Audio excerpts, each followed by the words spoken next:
I always had an interest in astronomy. I wanted to know more about it, so in the late 1980s, I bought a book about astronomy by Terence Dickinson. I went to look at telescopes and equipment at John Kidner's astronomy shop on Queen Street East in Toronto.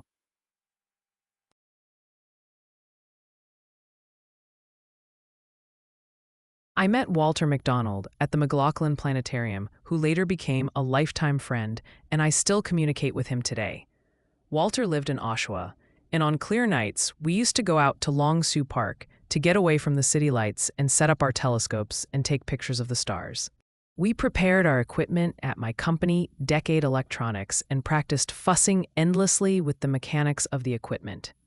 Walter's dad had a farm in Thomasburg, and we started to go there most weekends because the skies were very dark there.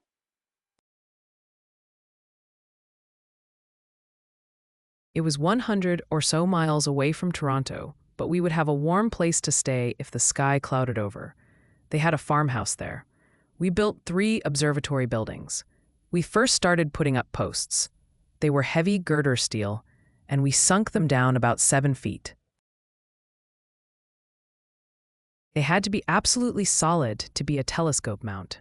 We started to build a building around the post until finally we had 4 observatories on his back property.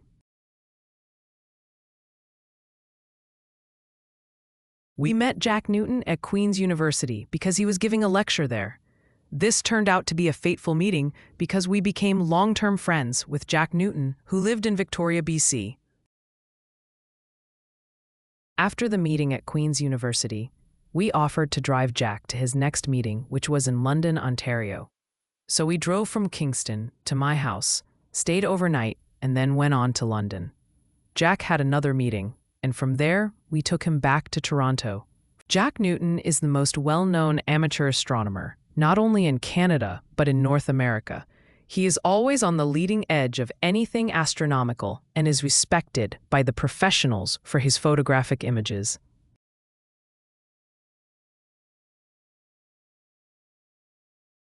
He perfected the cold camera and other advanced techniques to get pictures better than even the professionals could get.